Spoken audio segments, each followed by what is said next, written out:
आवाज की दुनिया के श्रोताओं का कथा मंथन में मैं सुनीता स्वागत करती हूँ। कथा मंथन में प्रेमचंद्र की सर्वश्रेष्ठ कहानियों में से आज सुनिए घर जमाई। हरिधन जेठ की दोपहरी में ऊख में पानी देकर आया और बाहर बैठा रहा। घर में से धुआं उठता नजर आता था, छन छन की आवाज भी आ रही थी। उसके दोनों साले उसके बाद आए और घर में चले गए। दोनों सालों के लड़के भी आए और उसी तरह अंदर दाखिल हो गए, पर हरिधन अंदर न जा सका। इधर 1 महीने से उसके साथ यहाँ जो बर्ताव हो रहा था और विशेषकर कल जैसी फटकार उसे सुननी पड़ी थी, वह उसके पाँव में बेड़ियां डाले देती थी।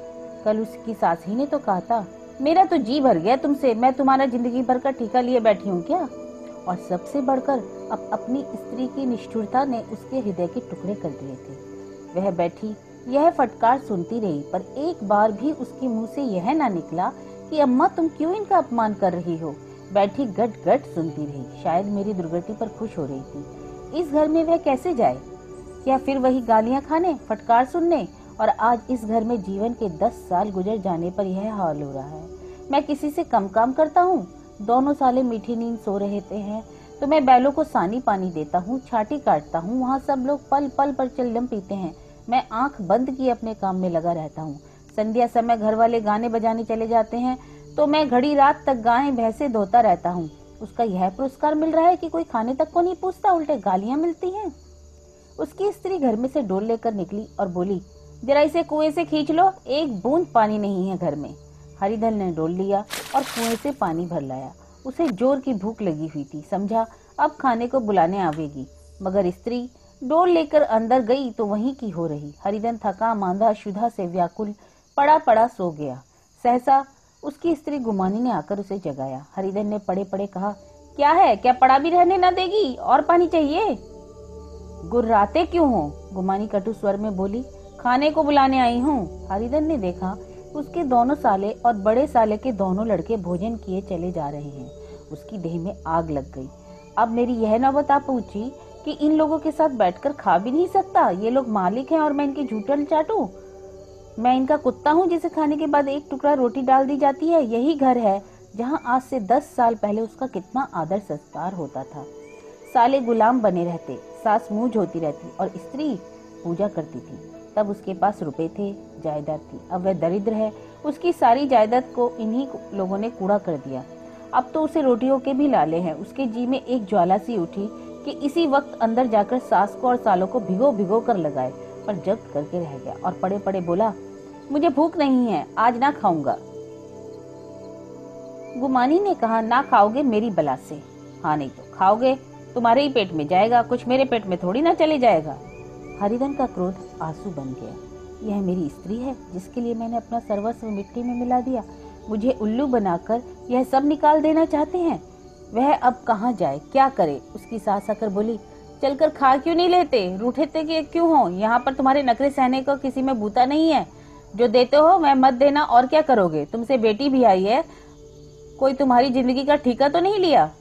हरिधन ने मर्माहत होकर कहा, हाँ अम्मा, मेरी ही भूल थी। मैं तो यही समझ रहा था कि अब मेरे पास क्या है कि तुम मेरी जिंदगी का ठेका लोगी। जब मेरे पास धन था तब सब कुछ आता था, अब दरिद्र हूँ, तुम क्यों बात पूछोगी? बूढ़ी सास मुंह फुलाकर भीतर चली गई। बच्चों के लिए बाप एक फालतू चीज और विलास की वस्तु है, जैसे घोड़े के लिए चने और बाबू के लिए मोहन भोग। माँ रोटी दाल है, मोहन भोग उम्र ना मिले तो नुकसान नहीं, मगर एक दिन रोटी दाल के दर्शन ना हो तो फिर देखिए क्या हाल होता है। पिता के दर्शन कभी कभी शाम सवेरे हो जाते हैं। वह बच्चों को उछालता है, दुलारता है, कभी गोद में लेकर या उंगली पकड़कर सैर कराने ले जाता है। बस यही उसके कर्तव्य की इतिश्री हो गई। वह प्रदेश चला जाए, बच्चों को परवाह नहीं होती, लेकिन माँ तो बच्चे का सर्वस्व होती है। बालक 1 मिनट के लिए उसका वियोग नहीं सहन कर सकता। पिता कोई हो उसे परवाह नहीं, केवल एक उछलने कूदने वाला आदमी होना चाहिए।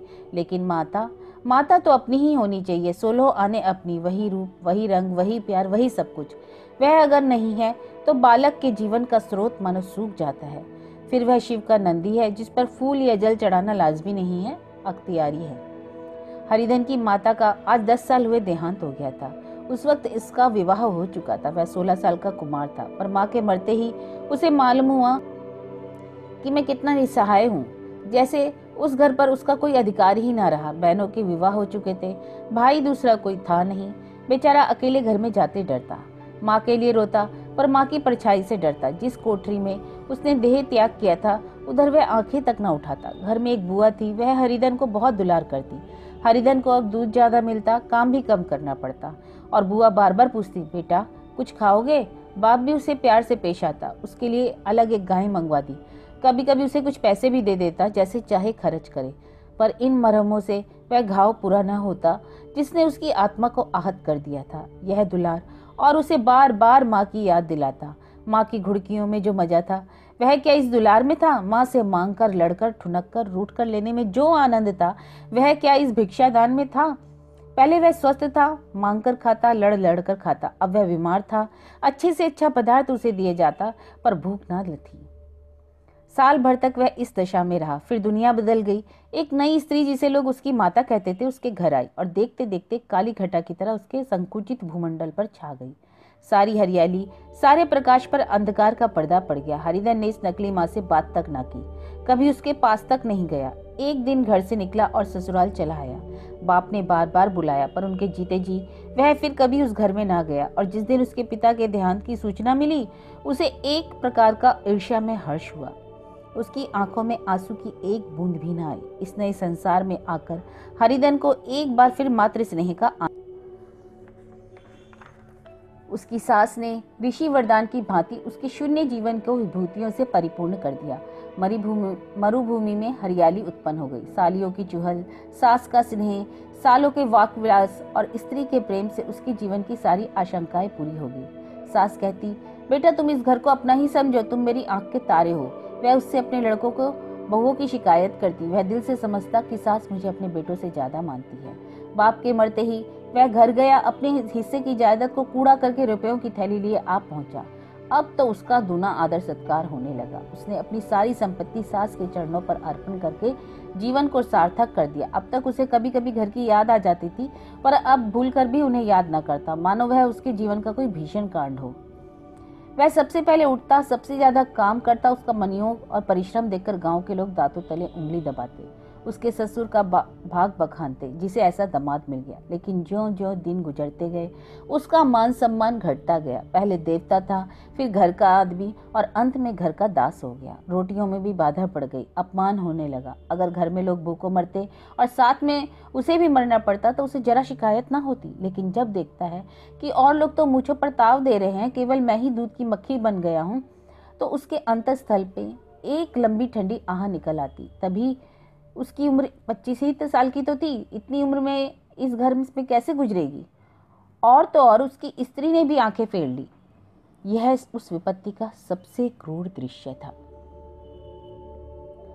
हरिधन तो उधर भूखा प्यासा चिंता दाह में जल रहा था, इधर सास और दोनों सालों में बातें हो रही थी और गुमानी भी हाँ में हाँ मिलाती जाती थी। बड़े साले ने कहा, हम लोगों की बराबरी करते हैं, यह नहीं समझते कि किसी ने उनकी जिंदगी भर का बीड़ा थोड़े ही लिया है। 10 साल हो गए, इतने दिनों में क्या 2-3 हजार हड़प ना गए होंगे? छोटे साले बोले, मजूर हो तो आदमी घुड़के डांटे, अब इनसे कोई क्या कहे, ना जाने इनसे कभी पिंड छूटेगा या नहीं। अपने दिल में तो समझते होंगे मैंने 2000 रुपए नहीं दिए, यह नहीं समझते कि 2000 कब के उड़ चुके, 1.25 सेर तो 1 जून को चाहिए।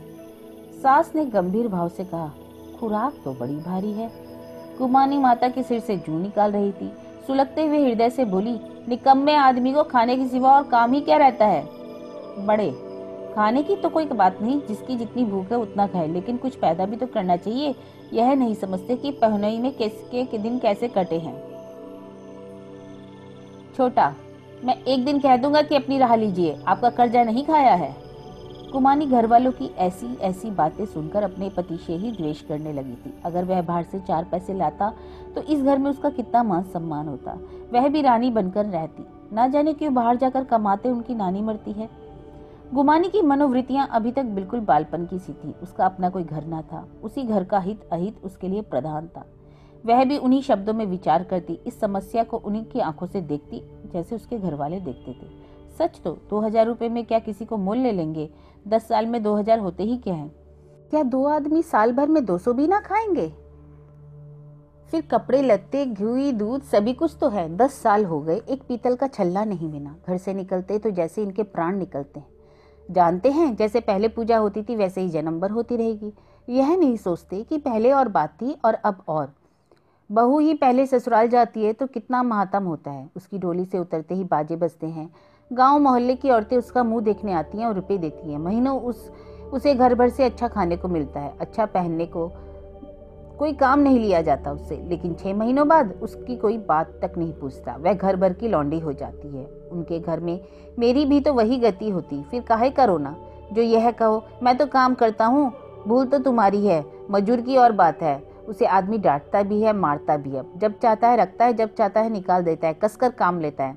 यह नहीं कि जब जी में आया कुछ काम किया, जब जी में आया पढ़कर सो रहे। हरिधन अभी अंदर ही अंदर सुलग रहा था। दोनों साले बाहर आए और बड़े साहब से बोले, भैया उठो, तीसरा पहर ढल गया है, कब तक सोते रहोगे? सारा खेत पड़ा हुआ है। हरिधन झट उठ बैठा और तीव्र स्वर में बोला, क्या तुम लोगों ने मुझे उल्लू समझ लिया है? दोनों साले हक्का बक्का हो गए। जिस आदमी ने कभी जबान नहीं खोली, हमेशा गुलामों की तरह हाथ बांधे हाजिर रहा, वह आज एकाएक इतना आत्माभिमानी हो जाए, यह उनको चौंका देने के लिए काफी था। कुछ जवाब न सूझा। हरिधन ने देखा इन दोनों के कदम उखड़ गए हैं तो एक धक्का और देने की प्रबल इच्छा को ना रोक सका। उसी ढंग से बोला, मेरी भी आंखें हैं, अंधा नहीं हूँ, ना बहरा ही हूँ। छाती फाड़कर काम करूं और उस पर कुत्ता समझा जाऊं, ऐसे गधे कहीं और होंगे। अब बड़े साले भी गर्म पड़े, तुम्हें किसी ने यहाँ बांध के तो रखा नहीं है? अब की हरिधन लाजवाब हुआ। कोई बात ना सूझी। बड़े ने फिर उसी ढंग से कहा, अगर तुम यह चाहो कि जन्म भर पाहुने बने रहो और तुम्हारा वैसा ही आदर सत्कार होता रहे तो यह हमारे वश की बात नहीं है। इस पर हरिधन ने आंखें निकालकर कहा, क्या मैं तुम लोगों से कम काम करता हूँ? बड़े, यह कौन कहता है? हरिधन, तो तुम्हारे घर की नीति है कि जो सबसे ज्यादा काम करे वही भूखों मरे। तुम खुद खाने नहीं गए, क्या कोई तुम्हारे मुंह में कौर डाल देता? मैं खुद खाने नहीं गया, कहते तुम्हें लाज नहीं आती? हरिधन ने होंठ चबाकर कहा, नहीं आई थी बहन तुम्हें बुलाने? छोटे साले ने कहा, अम्मा भी तो आई थी, तुमने तो कह दिया मुझे भूख नहीं है, तो क्या करती? सास भीतर से लपकी चली आ रही थी। यह बात सुनकर बोली, कितना कहकर हार गए, कोई उठे ना तो मैं क्या करूं? हरिधन ने विष, खून और आग से भरे स्वर में कहा, मैं तुम्हारे लड़कों का झूठा खाने के लिए नहीं हूं। मैं कुत्ता हूं कि तुम खाकर मेरे सामने रूखी रोटी का एक टुकड़ा फेंक दो? अब बुढ़िया ने ऐठ कर कहा, तो क्या तुम मेरे लड़कों की बराबरी करोगे? हरिधन परास्त हो गया। बुढ़िया ने एक ही वाक प्रहार से उसका काम तमाम कर दिया। उसकी तनी हुई भौहें ढीली पड़ गई, आंखों की आग बुझ गई, फड़कते हुए नथुने शांत हो गए। किसी आहत मनुष्य की भांति वह जमीन पर गिर पड़ा। क्या तुम मेरे लड़कों की बराबरी करोगे? यह वाक्य एक लंबे भाले की तरह उसके हृदय में चुभता चला जाता था। ना हृदय का अंत था, ना उस भाले का। सारे घर ने खाया पर हरिधन ना उठाया। सास ने मनाया, सालियों ने मनाया, ससुर ने मनाया और दोनों साले भी मनाकर थक गए। हरिधन ना उठा। वही द्वार पर एक टाट पर पड़ा था।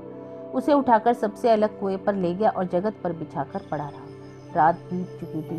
अनंत आकाश में उज्जवल तारे बालकों की भांति क्रीड़ा कर रहे थे। कोई नाचता था, कोई उछलता, कोई हंसता। हरिधन को अचानक अपना बचपन याद आया, जब वह इसी प्रकार क्रीड़ा करता था। उसकी बाल स्मृतियां उन्हीं चमकीले तारों की भांति प्रज्वलित हो गई। वह अपना छोटा सा घर, आम के बाग जहाँ कैरिया चुना करता, मैदान जहाँ कबड्डी खेला करता, सब उसे याद आने लगे। फिर उसे अपनी स्नेहमयी माता की सदैव मूर्ति उसके सामने खड़ी हो गई। कितनी करुणा थी उन आंखों में, दया थी। वह उस मधुर भावना में अपने को भूल गया। ऐसा जान पड़ा मानो माता ने उसे छाती से लगा लिया और उसके सिर पर हाथ फेर रही हो। वह रोने लगा, फूट फूट कर रोने लगा। उसी आत्मसम्मोहित दशा में उसके मुंह से यह शब्द निकला, अम्मा तुमने मुझे इतना भुला दिया। देखो तुम्हारे प्यारे लाल की क्या दशा हो रही है। कोई उसे पानी तक नहीं पूछता। क्या जहां तुम हो वहां मेरे लिए जगह नहीं है? सहसा गुमानी ने आकर पुकारा, क्या सो गए तुम? नौच किसी को ऐसी राक्षसी नींद आए, चलकर खा क्यों नहीं रहते? कब तक कोई तुम्हारे लिए बैठा रहे? हरिधन उस कल्पना जगत में से क्रूर प्रत्यक्ष में आ गया। वही कुएं की जगत थी, वही फटा हुआ टाट और गुमानी सामने खड़ी कह रही थी, कब तक कोई तुम्हारे लिए बैठा रहे? हरिधन उठ बैठा, मानो तलवार म्यान से निकाल कर बोला, भला तुम्हें मेरी सुध तो आई? मैंने तो कह दिया मुझे भूख नहीं है। कै दिन नहीं खाओगे? अब इस घर का पानी भी ना पीऊंगा। तुझे मेरे साथ चलना है या नहीं? दृढ़ संकल्प से भरे हुए इन शब्दों को सुनकर गुमानी सहम उठी। बोली, कहाँ जा रहे हो? तुझे इससे क्या मतलब? मेरे साथ चलेगी या नहीं? फिर पीछे से न कहना कि मुझसे कहा नहीं। बताते क्यों नहीं? कहाँ जा रहे हो? तू मेरे साथ चलेगी या नहीं? जब तक तुम ना बताओगे मैं नहीं जाऊंगी। तो मालूम हो गया तू नहीं जाना चाहती। मुझे इतना ही पूछना था, नहीं तो अब तक मैं आधी दूर निकल गया होता। यह कहकर वह उठा और अपने घर की ओर चला। गुमानी पुकारती रही, सुन लो, पर उसने पीछे मुड़कर ना देखा। 30 मील की मंजिल हरिधन ने 5 घंटों में तय की। जब वह अपने गांव को अमराइयों के सामने पहुंचा तो उसकी मातृभावना उषा की सुनहरी गोद में खेल रही थी। उन वृक्षों को देखकर उसका विहल हृदय नाचने लगा। मंदिर का वह सुनहरा कलश देखकर वह इस तरह दौड़ा मानो एक छलांग में उसके ऊपर जा पहुंचेगा। वह वेग से दौड़ा जा रहा था, मानो उसकी माता गोद फैलाए उसे बुला रही थी। अब वह आमों के बागों में पहुंचा, जहां डालियों पर बैठकर वह हाथी की सवारी का आनंद पाता था, जहाँ की कच्ची बैरों और लिसोड़ों में एक स्वर्गीय आनंद था। वह बैठ गया और भूमि पर सिर झुकाकर रोने लगा, मानो अपनी माता को अपनी विपत्ति कथा सुना रहा हो। वहाँ की वायु में, वहाँ के प्रकाश में मानो उसकी विराट रूपिणी माता व्याप्त हो। वहाँ की अंगुल अंगुल भूमि माता के पद चिन्हों से पवित्र थी। इस वायु और इस आकाश में जाने कौन सी संजीवनी थी जिसने उसके शोकार्त हृदय को बाल उत्साह से भर दिया। वह एक पेड़ पर चढ़ गया, अधर से आम तोड़ तोड़ कर खाने लगा। सास के वह कठोर शब्द, स्त्री का वह निष्ठुर आघात, वह सारा अपमान भूल गया। उसके पांव फूल गए, तलवों में जलन हो रही थी, पर इस आनंद में उसे किसी बात का ध्यान न था। सहसा रखवाले ने पुकारा, कौन ऊपर चढ़ा है? उतर अभी, नहीं तो ऐसा पत्थर खींचकर मारूंगा कि वहीं ठंडे हो जाओगे। उसने कई गालियां भी दी। इस फटकार और इन गालियों से इस समय हरिधन को अलौकिक आनंद मिल रहा था। वह डालियों में छिप गया, कई आम काट काट कर नीचे गिराए और जोर से ठट्टा मारकर हंसा। ऐसी उल्लास से भरी हुई हंसी उसने बहुत दिनों से ना हंसी थी। रखवाले को वह हंसी परिचित सी मालूम हुई, मगर हरिधन यहाँ कहाँ? वह तो ससुराल की रोटियां तोड़ रहा है। कैसा हंसौड़ा था, कितना चिबला, ना जाने बेचारे का क्या हाल हुआ। पेड़ की डाल से तालाब में कूद पड़ता था। अब गांव में ऐसा कौन है? डांट कर बोला, वहां बैठे बैठे हंसोगे या हंसी आकर निकाल दूं? नहीं तो सीधे उतर जाओ। वह गालियां देने जा रहा था कि एक गुठली उसके सिर पर आकर लगी। सिर सहलाता हुआ बोला, कौन है शैतान? नहीं मानता? ठहर, मैं अभी आकर अभी तेरी खबर लेता हूँ। उसने अपनी लकड़ी नीचे रख दी और बंदरों की तरह चटपट ऊपर चढ़ गया। देखा तो हरिधन बैठा मुस्कुराहा था। चकित होकर बोला, अरे हरिधन, तुम यहाँ कब आए? इस पेड़ पे कब से बैठे हो?